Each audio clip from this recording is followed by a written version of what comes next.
کہ ہر وقت ہر ایک کی وہ سن سکے، ہر وقت سن سکے، ہر جگہ سے سن سکے، اور ہر کہنے والے کی بات کو اللہ کی مخلوق میں سے کوئی ایسا ہو جو سمجھ بھی سکے کہ یہ کیا کہہ رہا ہے۔ یہ اللہ ہی کی صفت ہے جو زبانوں کا پیدا کرنے والا ہے، اور ہر ایک کی ہر ایک بات کو وہ سنتا بھی ہے، جانتا بھی ہے، اور پھر اس کی پکار سننے کے بعد اس کے جو ہے حاجت براری بھی کرتا ہے۔ تو فرمایا وہ سننے والا بھی سب کچھ ہے، اور وہ قریب بھی ہے، یعنی جو کچھ تم کہتے ہو وہ بھی سن رہا ہے، اور جو دعوت و تبلیغ کے سلسلہ میں میری کوشش اور محنت ہوتی ہے وہ بھی سب کچھ وہ سن رہا ہے، اور وہ کو زیادہ دور بھی نہیں ہے، وہ قریب ہے۔ نحن اقرب الیہ من حبل الورید، وہ اللہ انسانوں کی شاہ رگ سے بھی زیادہ انسانوں کے قریب ہوتا ہے۔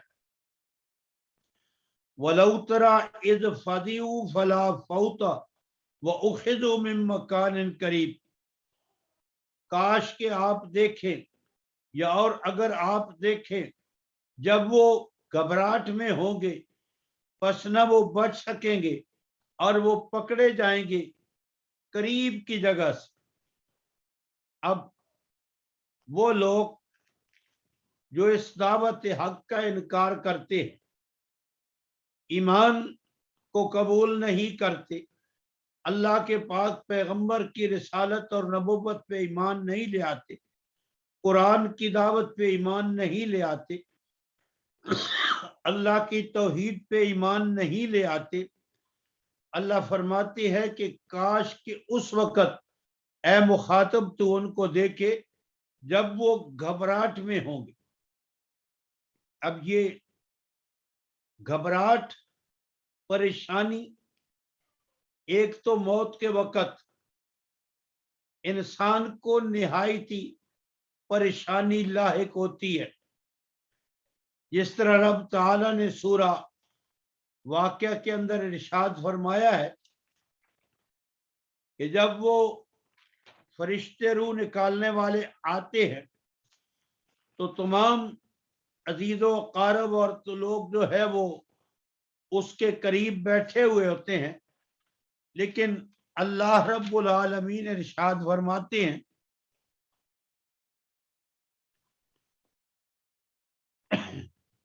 فَلَوْلَا إِذَا بَلَغَتِ الْحُلْقُومَ وَأَنْتُمْ حِينَئِذٍ تَنظُرُونَ وَنَحْنُ أَقْرَبُ إِلَيْهِ مِنْكُمْ وَلَكِنْ لَا تُبْصِرُونَ، کیوں نہیں ہے ایسا کہ جب کسی کی روح اس کے حلقوم کو پہنچ جاتی ہے اور حال یہ ہے کہ تم اس وقت اس کو دیکھ رہے ہوتے ہو اور ہم اس کے زیادہ قریب ہوتے ہیں بنسبت تمہارے، لیکن تم نہیں دیکھ رہے ہوتے جو اس کے ساتھ معاملات پیش آ رہے ہوتے ہیں۔ تو اس لیے جب انسان یہ دنیا چھوڑ رہا ہوتا ہے تو بڑی گھبراہٹ کا وقت جو ہے وہ ہوتا ہے۔ اللہ فرماتے ہیں کہ جب وہ اس گھبراہٹ میں مبتلا ہوں گے تو اب ان کو بڑے بڑے دنیا میں دعوت حق کے انکار کی بدولت اپنے بچاؤ کے بڑے بڑے ان کو سہارے اور بڑی بڑی ان کی امیدیں جو ہیں وہ بندھی ہوئی ہیں۔ ہمارے پاس مال و دولت ہے، ہمارے پاس سرمایہ ہے، برادری ہے، جتھا ہے، اولاد ہے، اور پھر وہ جو انہوں نے اپنے بچاؤ کے لیے جھوٹے معبود بنا رکھے ہیں کہ یہ مشکلات میں کام آتے ہیں اور پھر یہ ہمیں مشکلات سے بچا سکتے ہیں، یہ مشکل کشا ہے، بے شمار ایسے جو ہے وہ نہ تواں کمزور قسم کے سہارے انسانوں نے اپنی بخشش کے لیے، اپنے بچاؤ کے لیے بنا رکھے ہوتے ہیں۔ اور جس طرح پہلے بھی میں نے عرض کیا ہے کہ اس موت کے وقت جو ہے کچھ وہ مرنے والا، ہر مرنے والا اس سے گفتگو ہوتی ہے کچھ وہ گفتگو کرتا ہے جس طرح سورہ الاعراف کے اندر میں نے عرض کیا تھا، اللہ فرماتے ہیں حتی اذا جاءتہم رسلنا یتوفونہم قالوا این ما کنتم تدعون من دون اللہ قالوا ضلوا عنا وشہدوا علی انفسہم انہم کانوا کافرین۔ فرمایا جب ان کے پاس ہمارے بھیجے ہوئے آ جاتے ہیں ان کی روحیں نکالنے کے لیے، اور پھر وہ ان سے کہتے ہیں کہاں ہیں وہ جن کو تم اللہ حی و قیوم کو چھوڑ کر اپنی زندگی میں پکارا کرتے تھے۔ آدمی پکارتا اسی کو ہے جس کے بارے میں اس کا عقیدہ اور ایمان ہوتا ہے کہ میں اس کو پکاروں گا تو یہ میری مشکل کو، میری تکلیف کو دور کر دے گا یا دور کروا سکتا ہے۔ جس طرح مشرکین مکہ کا یہ عقیدہ تھا ہؤلاء شفعاؤنا عند اللہ، ان کے پاس ایسی طاقت ہے اور اللہ ہی کی دی ہوئی طاقت ہے جس کی وجہ سے یہ اپنی بات اللہ سے منوا لیتے ہیں، اور جب ہم ان کو پکارتے ہیں، ان سے کہتے ہیں تو یہ اپنی طاقت جو اللہ نے ان کو دی ہوئی ہے اس کے ذریعے سے اللہ سے اپنی بات منوا لیتے ہیں۔ تو اللہ تعالی فرماتے ہیں کہ اب سب سے بڑی مشکل تم پہ آن پڑی ہے، اس سے بڑی مشکل شاید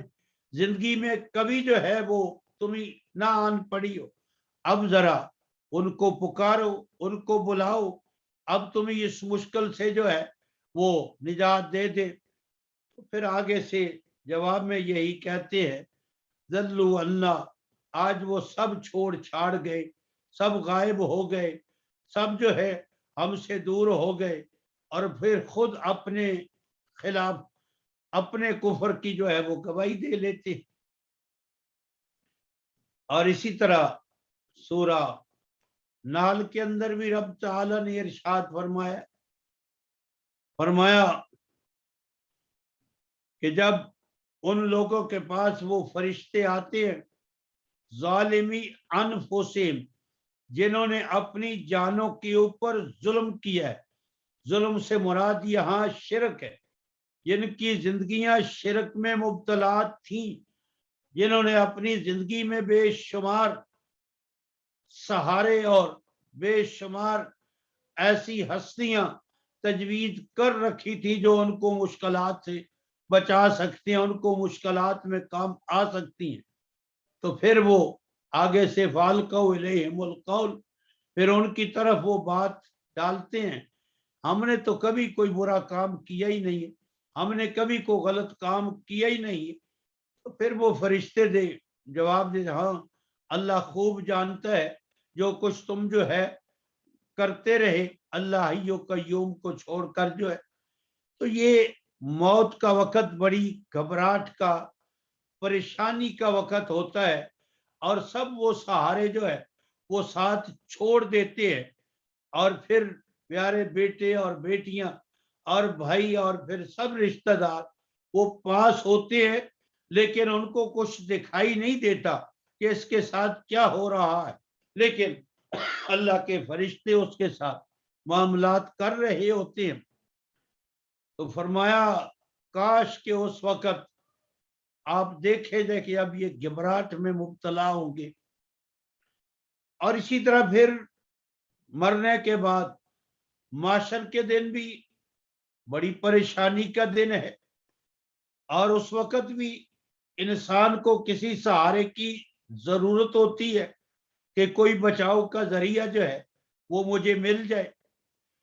اور جس طرح وہ بڑے دھڑلے سے کہتے تھے کہ ہمارے پاس یہاں مال و دولت ہے، ہمارے پاس یہاں جتھا ہے، برادری ہے، ہمارے پاس یہاں قوت ہے، تو وہاں بھی ہمارے ساتھ اچھائی کا معاملہ ہی ہوگا، تمہارے پاس یہاں کچھ نہیں ہے تو وہاں بھی تمہارے پاس کچھ ہی نہیں ہوگا۔ تو اس لیے ان کو اپنی برادری پہ، اپنی دولت پہ بھی بڑا زام تھا، اور پھر وہ جو بنا رکھے تھے اللہ حی و قیوم کے علاوہ ان پہ بھی ان کو بڑا اعتماد تھا، بڑا بھروسہ تھا کہ یہ بھی ہمیں